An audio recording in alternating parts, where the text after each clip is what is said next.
If you're into spooky stories and being kidnapped into a fairyland, you will love this very old English fairy tale called Childe Rowland. So old it's even referenced in Shakespeare's King Lear. A queen has 4 children, and sometimes she's Queen Guinevere, but sometimes she's just a queen. 2 older brothers, then Childe Rowland, our protagonist, and then his sister, Bird Ellen, which is spelled B-U-R-D, but is probably just an older form of bird, like it's her nickname. The 4 of them are playing ball near a church, and so Bird Ellen goes after the ball when Childe Rowland kicks it. However, when she runs after the ball, she inadvertently goes widdershins around the church, meaning she goes around the church counterclockwise, against the sun and against nature. And she just disappears. Like, she's gone. No one can find her. So Rowland goes to Merlin, yes, that magical warlock Merlin, to figure out what happened to his sister. He says Bird Ellen has been carried off by the fairies, because that's what happens when you go counterclockwise around a church. She is now in the Dark Tower of Elfland, and woe to the man who goes to rescue her. Stephen King's The Dark Tower also comes from this.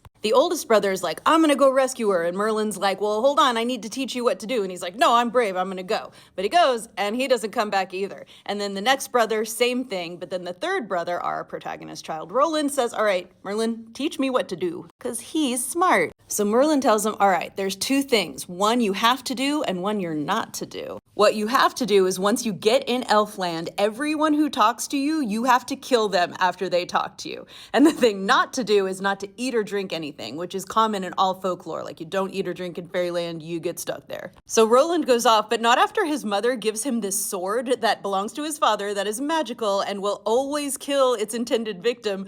And yeah, it's probably Excalibur, and also, like, she didn't give it to the older 2 sons. Like, she knew really this was the one to bet on. So Rowland ventures off, and eventually he meets this horse herder, and he can tell by the horse and the horse herder's eyes, which are fiery, that he has entered the land of fairy. He's like, hey, can you tell me how to get to the Dark Tower? And he's like, no, but keep going and someone will help you. And he starts to go, but then he's like, oh, I'm supposed to kill that guy. So he does, he cuts his head off. He comes to a cow herd, the same thing happens. He asks where to go. He says, go a little further this way. He kills him. Then he comes to an old woman, and she tells him how actually to get to the Dark Tower. She says, when you come to a green hill surrounded with terrace rings, go around it 3 times widdershins, counterclockwise, and say, open door, and let me come in, and then it'll magically let you in. So then, after, of course, murdering her, he goes and he does what she said, and he gets inside the Dark Tower. There's cool detail when he goes inside about how it's not dark, but it's not light, how everything is just dusky and twilight in Elfland. And it's also really pretty, full of, like, gems and precious stones. Then he spots his sister, Bird Ellen, and she's just sitting embroidering in a beautiful, fine room. She tells him, hey, our older brothers are lying asleep like they're entombed, enchanted by the Elf King. And after they talk for a while, Rowland forgets the whole don't eat or drink thing, and he's like, I'm so hungry, I'm so thirsty, will you get me something to drink?